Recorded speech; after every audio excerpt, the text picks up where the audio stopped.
സർവസംശയച്ഛേത്താരം സച്ചിദാനന്ദവിഗ്രഹം സദാ സുസ്മേരവദനം ബാലകൃഷ്ണം നമാമ്യഹം. എല്ലാവർക്കും എൻ്റെ വിനീതമായ പ്രണാമം. 19ാമത്തെ ശീർഷകമാണ് നമ്മളിന്ന് വായിക്കാൻ പോകുന്നത്. അതിൻ്റെ പേര് കർമ്മനിരൂപണം അഥവാ ശരീരോത്പത്തി. ജീവന് അല്ലെങ്കിൽ ജീവന്മാർക്ക് എങ്ങനെയാണ് ശരീരങ്ങൾ ലഭ്യമാകുന്നത്? കർമ്മം കൊണ്ടാണ് ശരീരങ്ങൾ ഉണ്ടാവുന്നത്. കർമ്മത്തിൻ്റെ ബാക്കി പത്രമാണ് ശരീരം. കർമ്മവാസനകളാണ് പുതിയ ശരീരങ്ങളെ നിർമ്മിക്കുന്നത് എന്ന് സാരം. നോക്കാം ഈ ശീർഷകത്തിൽ എന്താണ് പറയുന്നത് എന്ന്. കർമ്മം കൊണ്ടുളവായിടുന്നു സംസാരമയം, കർമ്മവും പഞ്ചഭൂത സഞ്ചയങ്ങളാലുണ്ടാം.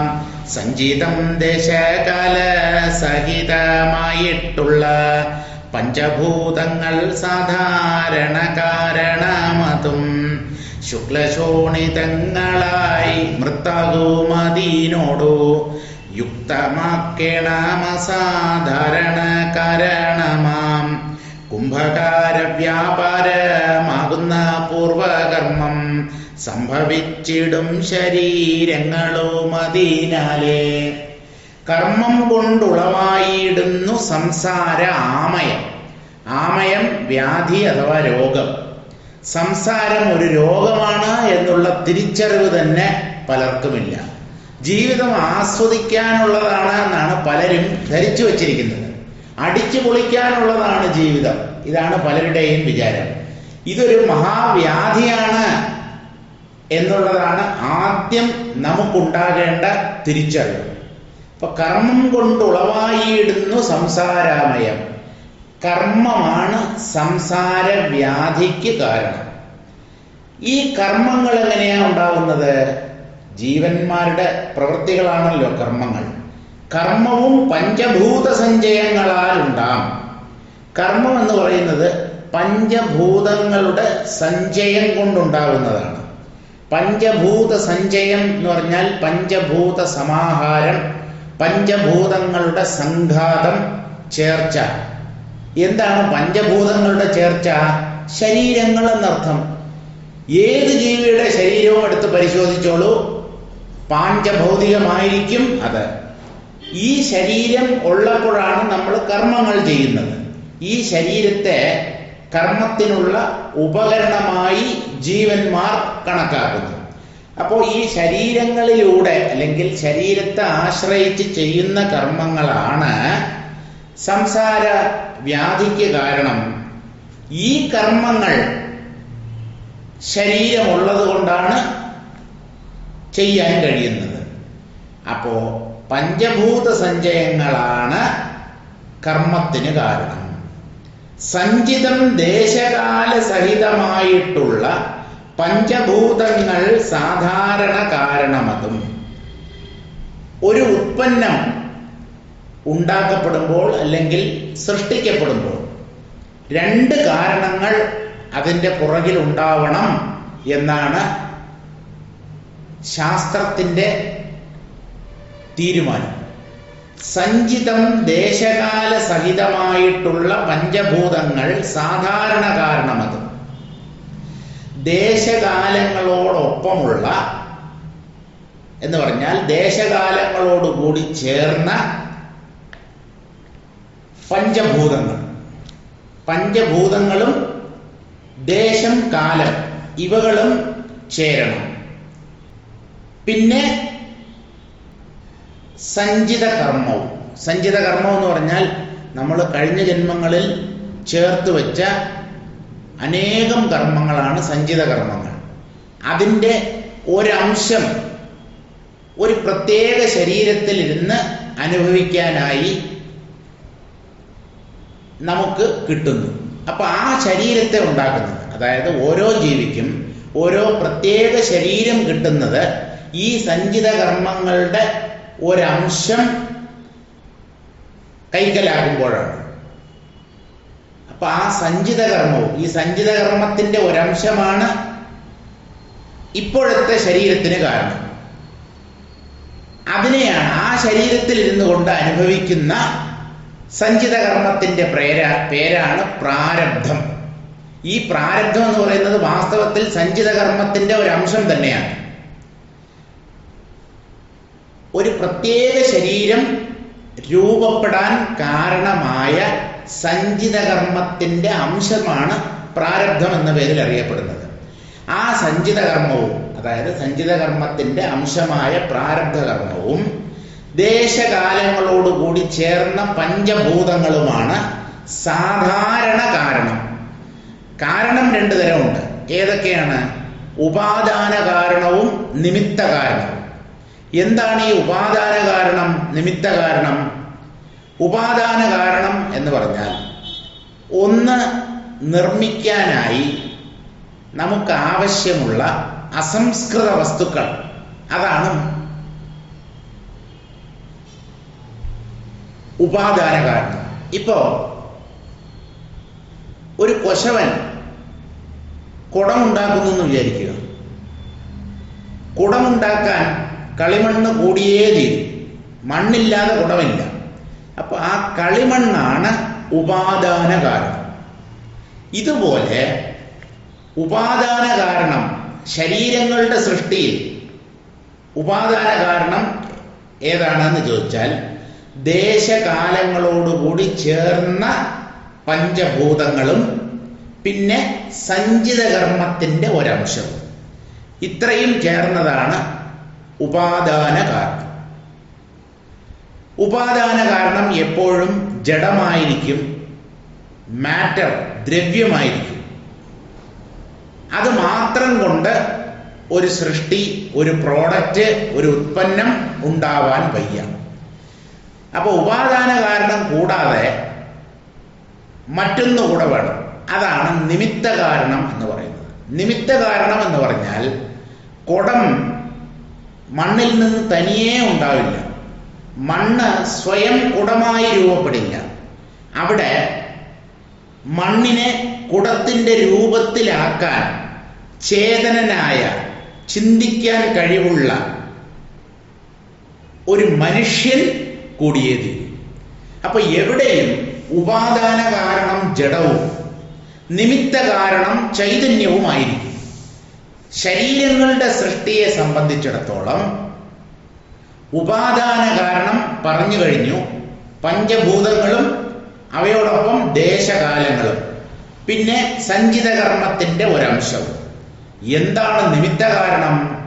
ഈശ്വരൻ. അദ്ദേഹം ജഡമല്ല. ഉപാദാന കാരണം ജഡമായിരിക്കും, ഈശ്വരൻ നിമിത്ത കാരണമാണ്.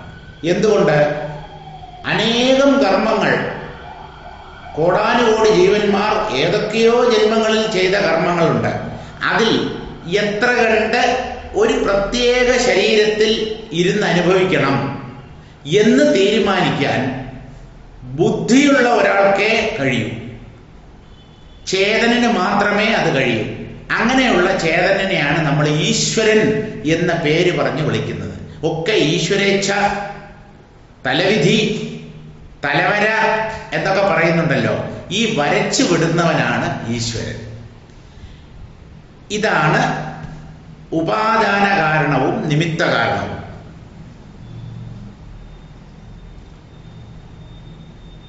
സാധാരണ കാരണം എന്നതുകൊണ്ട് ഇവിടെ ഉദ്ദേശിക്കുന്നത് ഉപാദാന കാരണത്തെയാണ്. ശുക്ലശോണിതങ്ങളായി മൃത്തഗോമതീനോടു യുക്തമാക്കേണമസാധാരണ കാരണമാം. ഒരു ജീവിയുടെ ശരീരം പൊടുന്നനവേ ഉണ്ടാവാൻ പറ്റില്ല. ഏത് ജീവിയും ജനിക്കുന്നത് മുട്ടയിൽ നിന്നോ ഗർഭപാത്രത്തിൽ നിന്നോ ആണല്ലോ പൊതുവെ. അപ്പോ ഗർഭപാത്രത്തിൽ ഒരു ശരീരം രൂപപ്പെടണമെങ്കിൽ വിപരീത ലിംഗങ്ങളിലുള്ള ജീവികൾ, അതായത് ഓരോ ഇനത്തിലുമുള്ള ആണും പെണ്ണും സംഗമിക്കണം. ആണിന്റെ ശരീരത്തിൽ ഉത്പാദിപ്പിക്കപ്പെടുന്നതാണ് ശുക്ലം അല്ലെങ്കിൽ രേതസ്. പെണ്ണിന്റെ ശരീരത്തിൽ നിർമ്മിക്കപ്പെടുന്നതാണ് ശോണിതം അല്ലെങ്കിൽ രക്തം. ഈ ശുക്ലശോണിതങ്ങളുടെ സംയോഗം കൊണ്ടാണ് ഗർഭകോശത്തിൽ ഉണ്ടാകുന്നത്. എന്തെങ്കിലും ഒരെണ്ണം മാത്രം ഉണ്ടെങ്കിൽ, സ്ത്രീ മാത്രം വിചാരിച്ചാലും ഒരു കുഞ്ഞുണ്ടാവാൻ പറ്റില്ല, പുരുഷൻ മാത്രം വിചാരിച്ചാലും ഒരു കുഞ്ഞിന് ജന്മം നൽകാൻ പറ്റില്ല. സ്ത്രീ പുരുഷ സംയോഗത്തിലൂടെയാണ് ശരീരങ്ങൾ എന്ന് പറഞ്ഞാൽ കുഞ്ഞുങ്ങൾ ഗർഭപാത്രത്തിൽ രൂപപ്പെടുന്നത്. അവ അവിടെ ഇരുന്ന് വളർന്ന് ഗർഭം പൂർണ്ണമാകുമ്പോൾ, പാകപ്പെടുമ്പോൾ അതൊക്കെ ആരാ തീരുമാനിക്കുന്നത്? അവിടെയാണ് ഈശ്വരന്റെ കളി. എല്ലാ ജീവികളുടെയും ഗർഭകാലം ഒരുപോലെയല്ല. മനുഷ്യർക്ക് 10 മാസമാണെങ്കിൽ ആനയ്ക്ക് 24 മാസം, അതായത് 2 വർഷമാണ് ഗർഭകാലം. ചെറിയ ചെറിയ ജീവികൾക്ക് അല്പമായ ഗർഭകാലമായിരിക്കും. എന്തായാലും വയറ്റിനകത്തുണ്ടാവുന്ന കുഞ്ഞ് എപ്പോൾ പുറത്തു വരണം എന്ന് തീരുമാനിക്കാൻ ആ ഗർഭത്തെ വഹിക്കുന്ന സ്ത്രീക്ക് കഴിവില്ല. ഈശ്വരൻ എപ്പോൾ പുറത്തു കൊണ്ടുവരുമോ അപ്പോൾ പ്രസവ വേദനയുണ്ടാവും. ആ വേദനയെ തുടർന്ന് കുഞ്ഞ് പുറത്തേക്ക് വരികയും ചെയ്യും. ശുക്ലശോണിതങ്ങളായി മൃത്താകും അതിനോട് യുക്തമാക്കേണം അസാധാരണ കാരണമാം. അസാധാരണ കാരണം പറഞ്ഞു, സാധാരണ കാരണം ഉപാദാന കാരണം. കുടത്തിന്റെ നിർമ്മാണത്തിൽ മണ്ണ് ഉപാദാന കാരണമാണ്, കൊശവൻ നിമിത്ത കാരണമാണ്. അതുപോലെ ശുക്ലശോണിതങ്ങളായി, ശുക്ലവും ശോണിതവുമായി മൃത്താകും, അത് രണ്ടും കൂടെ സംയോജിച്ചാലാണ് ഒരു കുഞ്ഞിന് ശരീരം കിട്ടുക, അല്ലെങ്കിൽ ഒരു ജീവന് ശരീരപ്രാപ്തി ഉണ്ടാവുക. അപ്പൊ അത് തന്നെയാണ് മണ്ണ്. ശുക്ലശോണിതങ്ങൾ തന്നെയാണ് മണ്ണ്. കുടത്തിന്റെ നിർമ്മാണത്തിൽ മണ്ണ് ഉപാദാന കാരണം. ഇവിടെ ശരീരങ്ങളുടെ സൃഷ്ടിയിൽ അസാധാരണ കാരണം അല്ലെങ്കിൽ നിമിത്ത കാരണം ഈശ്വരനാണ്. യുക്തമാക്കേണം അസാധാരണ കാരണമാണ്. ഈ മണ്ണ് എന്ന് പറഞ്ഞാൽ മണ്ണിനെ പോലെയുള്ള ഉപാദാന കാരണമായ ശുക്ലശോണിതങ്ങൾ സംയോജിക്കുന്നത് ഈശ്വരന്റെ പ്രവൃത്തിയാണ്. എപ്പോഴാണ് ഈ ശുക്ലശോണിതങ്ങൾ സംയോഗം ചെയ്യേണ്ടത് എന്ന് തീരുമാനിക്കുന്നത് മനുഷ്യരല്ല, ആ സ്ത്രീയോ പുരുഷനോ അല്ല. പല പ്രാവശ്യം സംയോഗം ചെയ്താലും ഗർഭം ധരിക്കണമെന്നില്ല.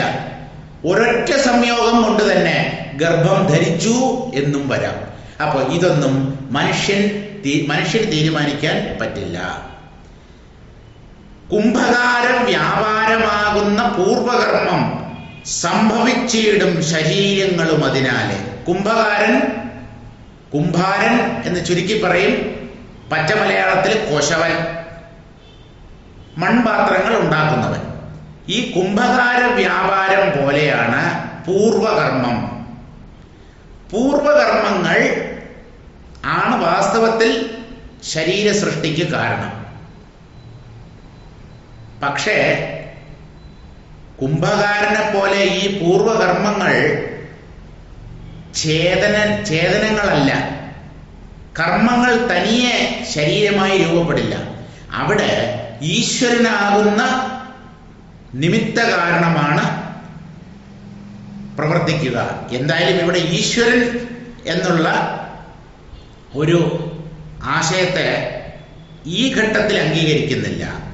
കുംഭകാര വ്യാപാരം എന്നാണ് പറയുന്നത്. അതായത്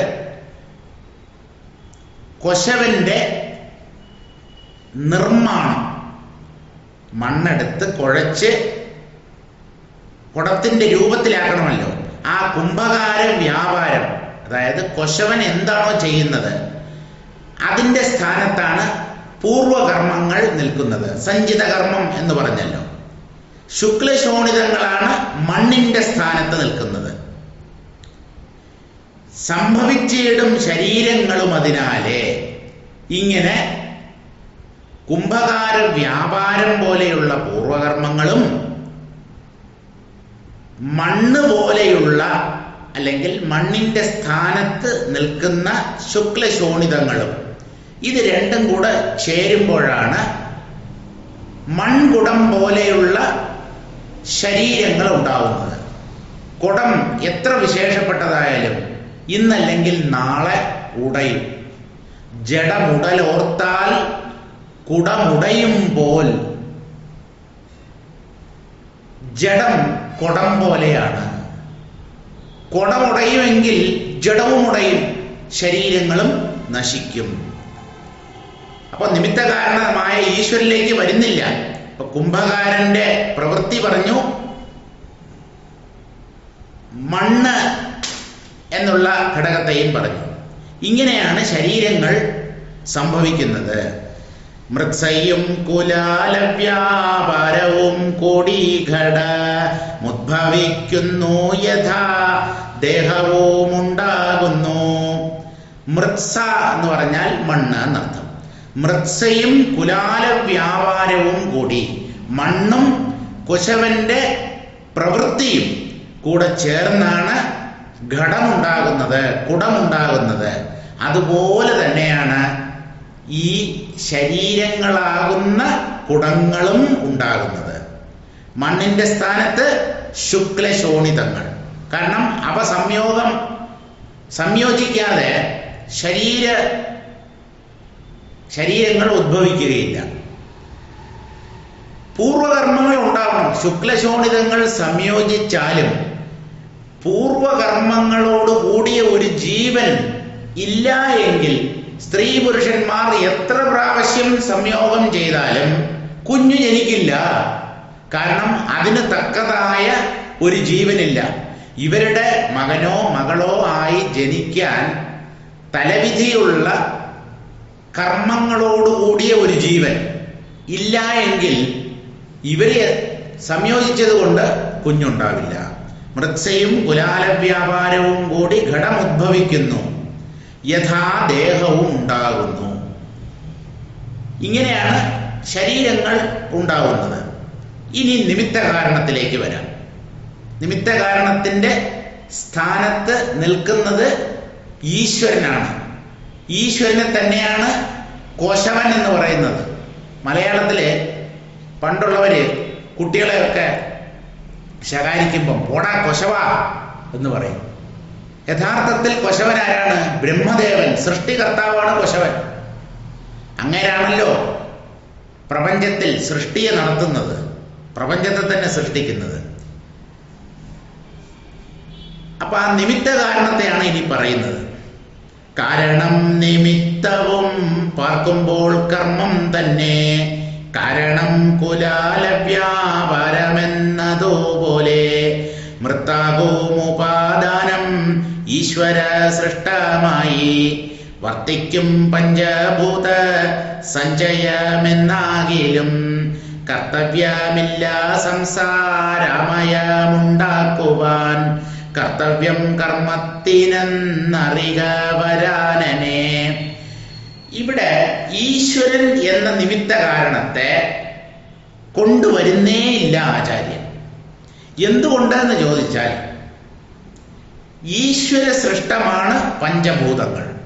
ആ പഞ്ചഭൂതങ്ങൾ തന്നെയാണ് ശുക്ലശോണിതങ്ങളായി രൂപപ്പെട്ട ശരീരങ്ങൾക്ക് ഉപാദാന കാരണമായി തീരുന്നത്. അപ്പോ നിമിത്ത കാരണമോ? ജീവന്റെ തന്നെ പൂർവകർമ്മങ്ങൾ, അതാണ് നിമിത്ത കാരണം. അപ്പൊ ഈശ്വരനെയാണ് സാധാരണ നമ്മൾ നിമിത്ത കാരണം എന്ന് പറഞ്ഞാലും ഇവിടെ ഈശ്വര സൃഷ്ടമായ പഞ്ചഭൂതങ്ങളെയാണ് ഉപാദാന കാരണമായിട്ടും ജീവന്റെ തന്നെ പൂർവകർമ്മങ്ങൾ അല്ലെങ്കിൽ സഞ്ചിത കർമ്മങ്ങളെയാണ് നിമിത്ത കാരണമായും പറയുന്നത്.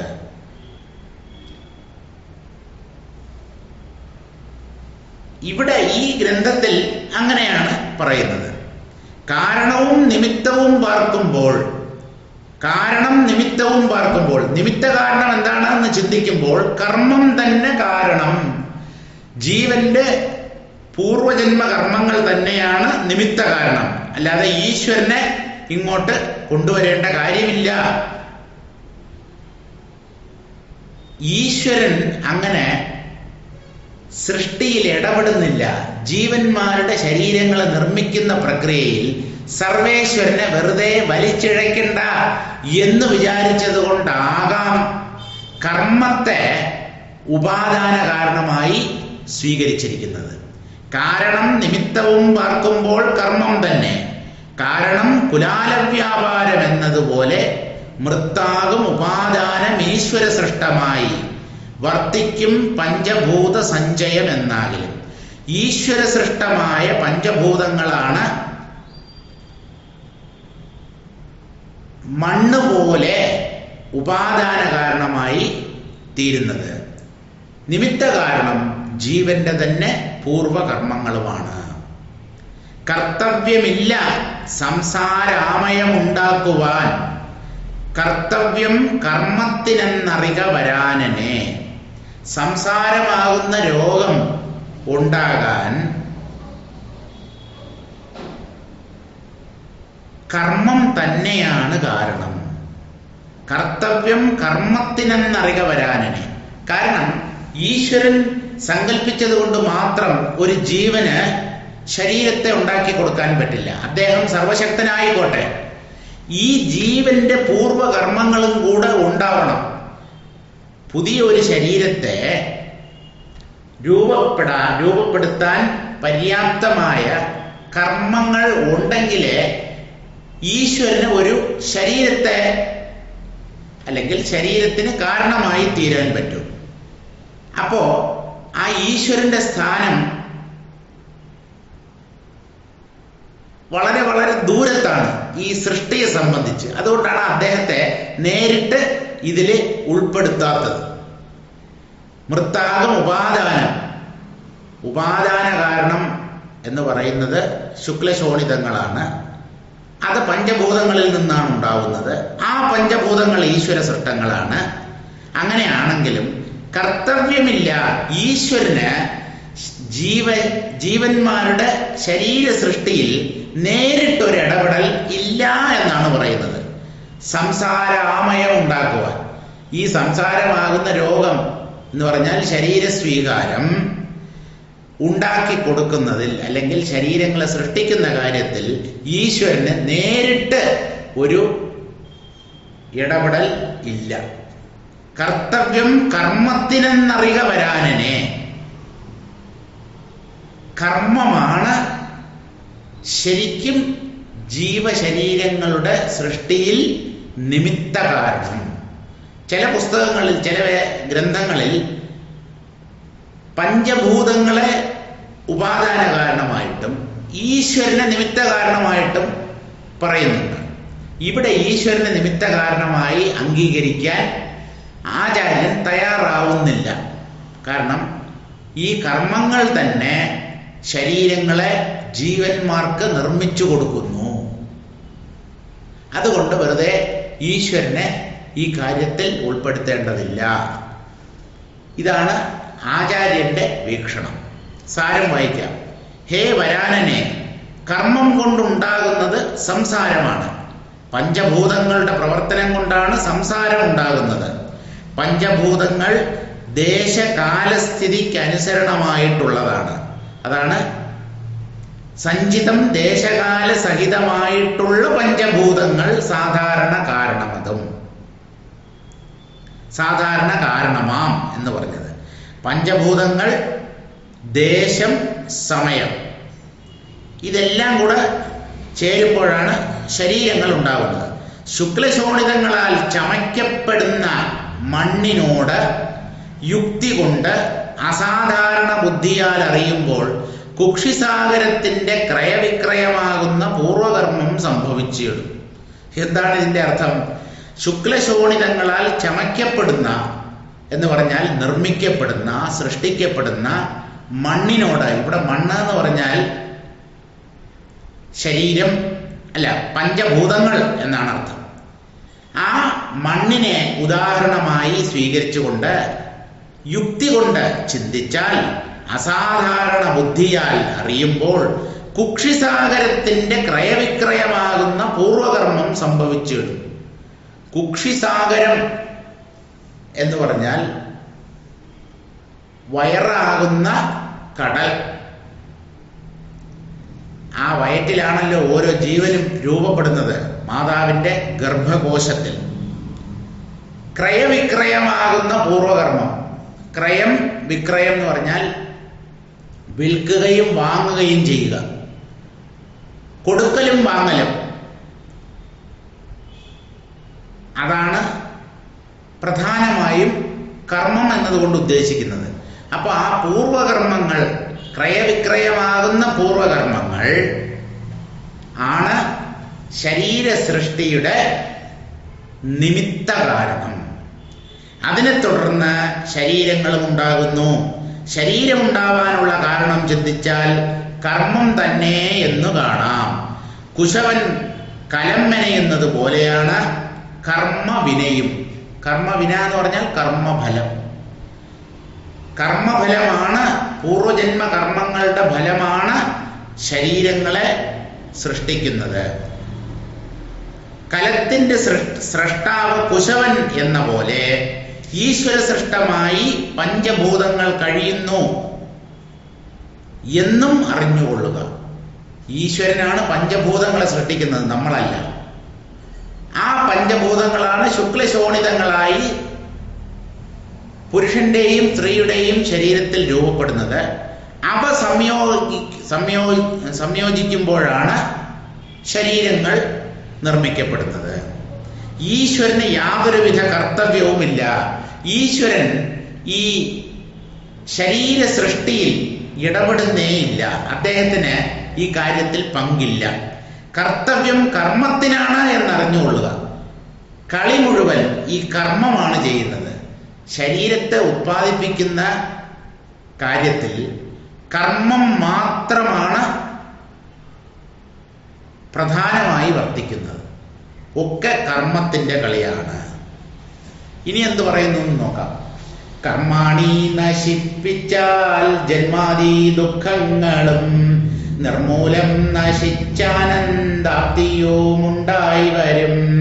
കർമ്മമെങ്ങനെ നശിപ്പിപ്പതെന്നതും കേൾക്കാം. കർമ്മങ്ങൾ അനാദിഭോഗപ്രദമെന്നാകിലും പുണ്യപാപവും മിശ്രം ഇങ്ങനെ മൂന്നായുള്ളൂ. പിന്നെയോരോന്നും മൂന്നായിട്ടും വരും ക്രമാത്. കർമാണി നശിപ്പിച്ചാൽ, കർമ്മങ്ങളെ നശിപ്പിക്കാൻ കഴിഞ്ഞാൽ, കർമാണി എന്ന് പറഞ്ഞാൽ കർമ്മങ്ങൾ എന്നാണ് സംസ്കൃതത്തിൽ അർത്ഥം. ആ കർമ്മങ്ങളെ നശിപ്പിക്കുകയാണെങ്കിൽ ജന്മാദി ദുഃഖങ്ങളും, ജനനവും ജനനത്തെ തുടർന്ന് ജീവിതത്തിൽ നാം അനുഭവിക്കുന്ന മറ്റു ദുഃഖങ്ങളും അവസാനം മരണം എന്നുള്ള ദുഃഖവും കർമ്മങ്ങൾ നശിച്ചാൽ നിർമൂലം നശിച്ച് പൂർണ്ണമായും നശിപ്പിക്കപ്പെട്ട് ആനന്ദാപ്തിയും ഉണ്ടായി വരും. ആനന്ദപ്രാപ്തിയും ഉണ്ടാകും. ആനന്ദസ്വരൂപനായ ആത്മാവ് സ്വന്തമാകും. അപ്പൊ കർമ്മങ്ങളാണ് നശിക്കേണ്ടത് എന്ന് പറഞ്ഞാൽ കർമ്മവാസനകൾ. കർമ്മവാസനകൾ ഉള്ളിടത്തോളം കാലം അവ കർമ്മമായി പരിണമിച്ചു കൊണ്ടിരിക്കും. അപ്പൊ കർമ്മങ്ങൾ എങ്ങനെയാണ് നശിക്കുക എന്ന് ചോദിച്ചാൽ അതിനുള്ള മാർഗത്തെയാണ് ഇനി പറയുന്നത്. കർമ്മമെങ്ങനെ നശിപ്പിപ്പതെന്നതും കേൾക്ക. കർമ്മത്തെ എങ്ങനെയാണ് നശിപ്പിക്കേണ്ടത് എന്നതും കൂടെ നീ കേട്ടോളൂ അല്ലയോ പെൺകുട്ടി. കർമ്മങ്ങൾ അനാദിഭോഗപ്രദമെന്നാകിലും കർമ്മങ്ങൾ അനുഭവിച്ചാലേ തീരൂ. പക്ഷേ ഈ കർമ്മഫലങ്ങളെ നാം ഓരോ ജന്മത്തിലും അനുഭവിക്കുമ്പോൾ അവിടെ പുതിയ കർമ്മങ്ങൾ ചെയ്യുകയും ആ കർമ്മങ്ങളുടെ ഫലങ്ങൾ വരും ജന്മങ്ങളിൽ അനുഭവിക്കാൻ നാം നിർബന്ധിതരാവുകയും ചെയ്യും. അപ്പോൾ ഈ കർമ്മം ചാക്രികമാണ്. മരത്തിൽ നിന്ന് വിത്തുകൾ ഉണ്ടാവുന്നു. ആ ഓരോ വിത്തിൽ നിന്നും പുതിയ മരങ്ങൾ ഉണ്ടാവുന്നു. ആ മരത്തിൽ വീണ്ടും വിത്തുകൾ.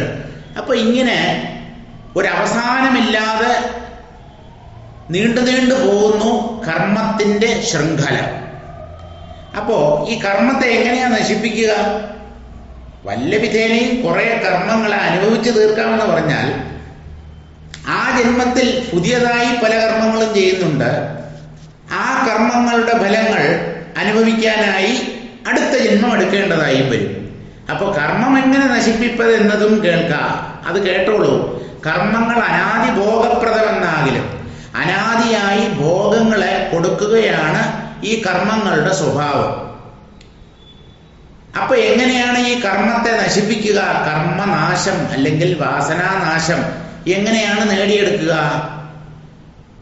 ആ കാര്യത്തിലേക്ക് വരുന്നതിന് മുമ്പ് കർമ്മങ്ങളെ എത്രയായി തരംതിരിച്ചിട്ടുണ്ട്, എത്ര വിഭാഗമായി തരംതിരിച്ചിട്ടുണ്ട്, അതിനെയാണ് ആചാര്യൻ പറയാൻ ഉദ്ദേശിക്കുന്നത്. അത് കഴിഞ്ഞിട്ട് ഈ കർമ്മങ്ങളെ എങ്ങനെ നശിപ്പിക്കാം എന്ന കാര്യത്തിലേക്ക് വരുന്നു.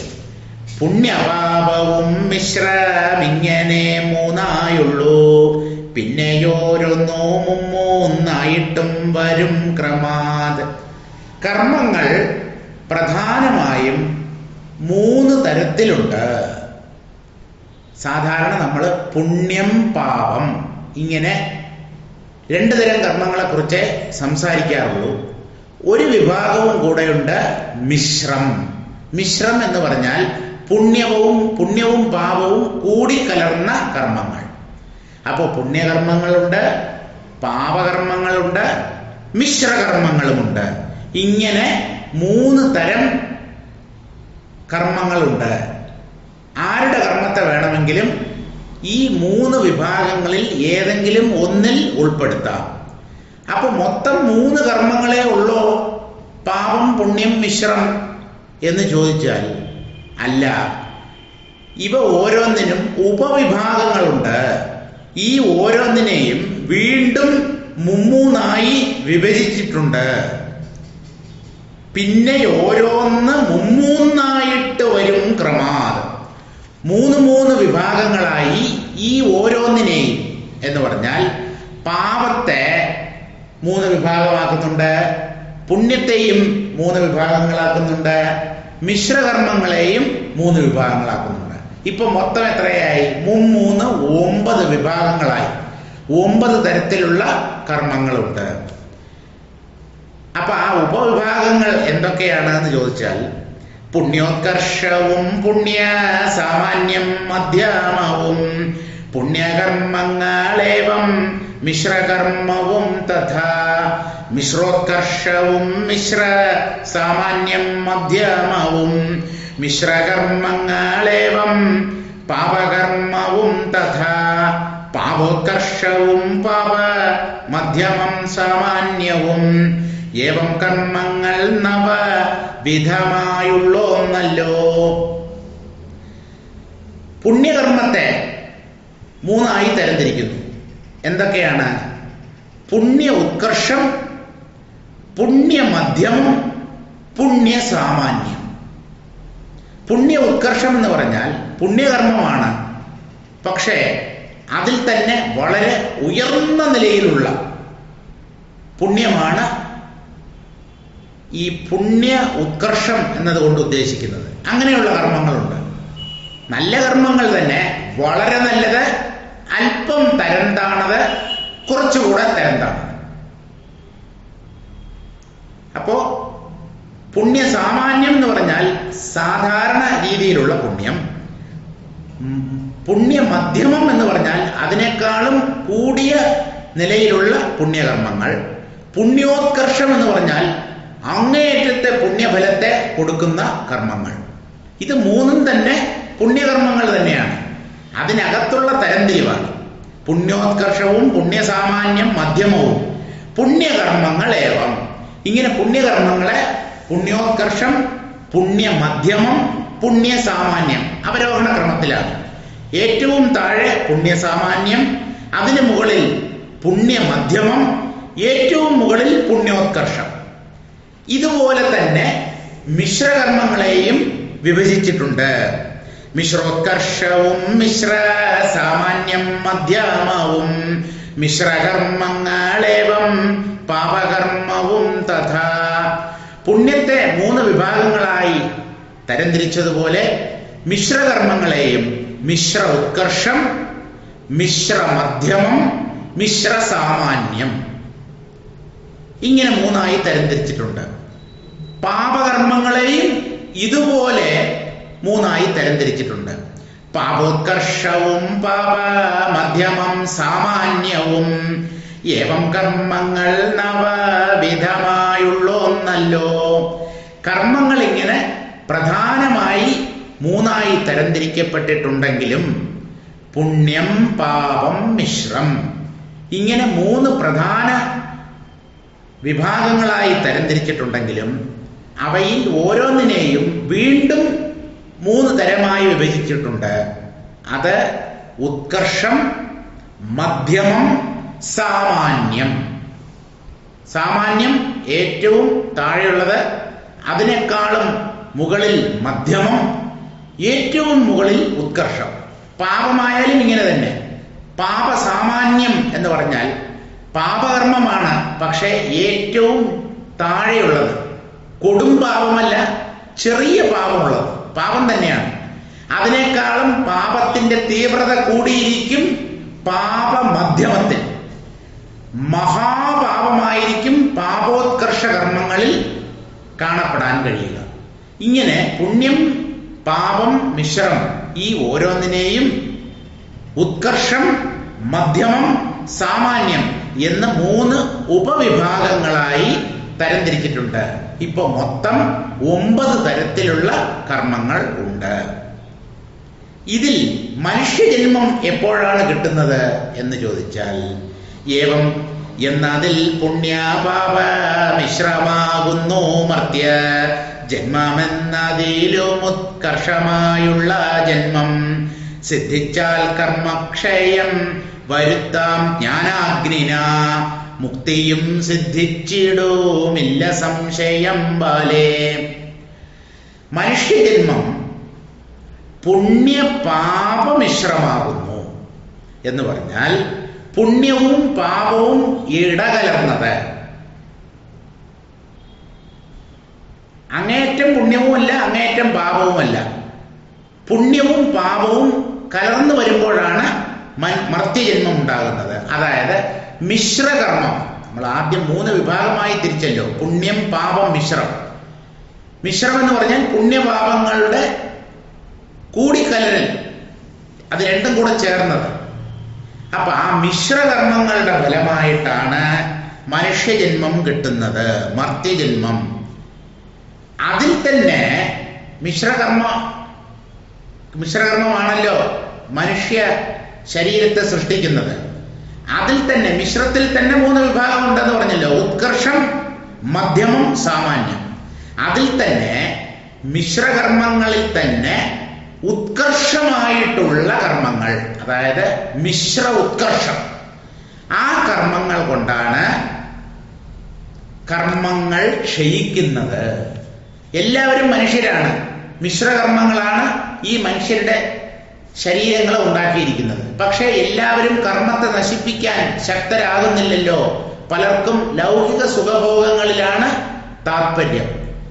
അപൂർവം ചിലർ മാത്രമാണ് വിവേകികളായി ഈ അധ്യാത്മ മാർഗത്തിലേക്ക് കടന്നു വരുന്നത്. അങ്ങനെയുള്ളവർ മിശ്ര ഉത്കർഷം എന്ന കർമ്മവിഭാഗത്തിൽ ഉൾപ്പെടുത്താൻ പറ്റുന്നവരാണ്.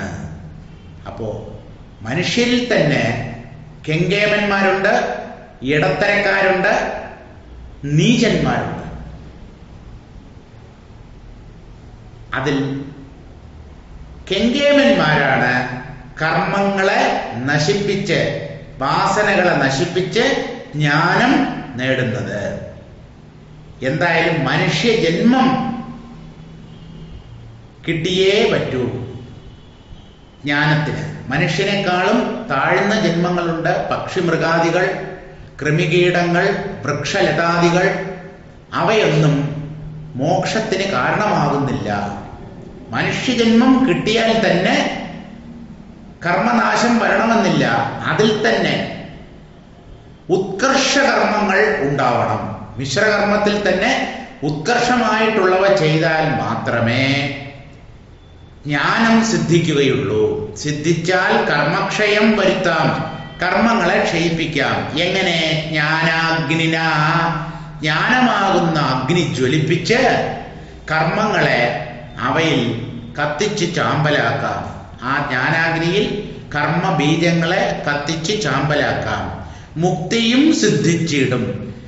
വാസനാബീജങ്ങൾ അല്ലെങ്കിൽ കർമ്മബീജങ്ങൾ ജ്ഞാനാഗ്നിയിൽ വെന്ത് വെണ്ണീറാകുമ്പോൾ മുക്തിയും സിദ്ധിച്ചിടും. ഇല്ല സംശയം ബാലേ.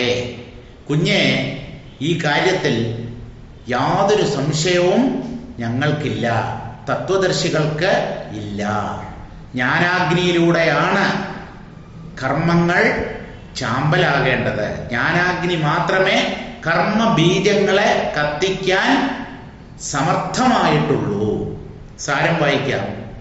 അല്ലയോ ബാലെ, പുണ്യകർമ്മങ്ങൾ പുണ്യോത്കർഷം, പുണ്യസാമാന്യം, പുണ്യമധ്യമം എന്നിങ്ങനെ മൂന്നും, സമ്മിശ്രകർമ്മങ്ങൾ മിശ്രോത്കർഷം, മിശ്രസാമാന്യം, മിശ്രമധ്യമം എന്നും, പാപകർമ്മങ്ങൾ പാപോത്കർഷം, പാപമധ്യമം, പാപസാമാന്യം ഇങ്ങനെ മൊത്തം 9 തരത്തിലുള്ള കർമ്മങ്ങളുണ്ട്.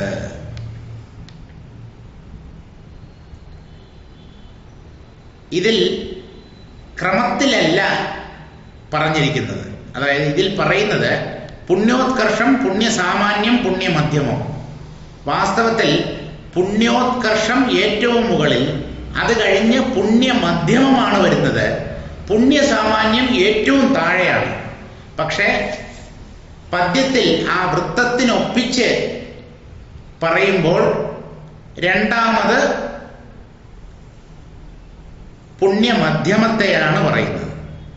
അല്ല, പുണ്യസാമാന്യത്തെയാണ് പറയുന്നത്. ഉത്കർഷം കഴിഞ്ഞ് സാമാന്യം, പിന്നെ മധ്യമം. എന്നാൽ ആ കർമ്മങ്ങളുടെ തരം നോക്കുമ്പോൾ, ക്വാളിറ്റി നോക്കുമ്പോൾ, ഏറ്റവും മുകളിൽ ഉത്കർഷവും അതിന് താഴെ മധ്യമവും ഏറ്റവും താഴെ സാമാന്യവുമാണ്. ഇവയിൽ പുണ്യപാപ സമ്മിശ്രമാണ് മനുഷ്യജന്മത്തിൽ ഉത്കർഷമായിട്ടുള്ള ജന്മമെന്നും ധരിച്ചുകൊള്ളണം. മിശ്രകർമ്മത്തിന്റെ ഫലമായിട്ടാണ് മനുഷ്യജന്മം കിട്ടുന്നത്. അതിൽ തന്നെ ഉത്കർഷമിശ്രം, മിശ്രകർമ്മങ്ങളിൽ തന്നെ ഏറ്റവും ഉയർന്ന നിലയിലുള്ള കർമ്മങ്ങളാണ് ജ്ഞാനത്തിലേക്ക് മനുഷ്യനെ നയിക്കുന്നത്. ഉത്കർഷമായിട്ടുള്ള ജന്മം നേടിയവരാണ് തത്വബോധം നേടി മുക്തരാകുന്നത് എന്നർത്ഥം. ഇപ്രകാരം ഉത്കർഷമായുള്ള ജന്മം സിദ്ധിച്ചാൽ കർമ്മക്ഷയം വരുത്താം. ജ്ഞാനാഗ്നിയാൽ മുക്തിയും സിദ്ധിക്കും. അതിൽ സംശയം വേണ്ട. ഈ പറയുന്ന കാര്യത്തിൽ ആർക്കും ഒരു തരത്തിലുള്ള സംശയവും ഉണ്ടാകേണ്ട കാര്യമില്ല. ഇത് ശാസ്ത്രങ്ങൾ തീരുമാനിച്ച് നമ്മോട് പറയുന്നതാണ്. ഇന്നത്തേക്ക് നമുക്ക് ഇവിടെ നിർത്താം. ഇനിയുള്ള ശ്ലോകങ്ങൾ അടുത്ത ക്ലാസ്സിൽ വായിക്കാം.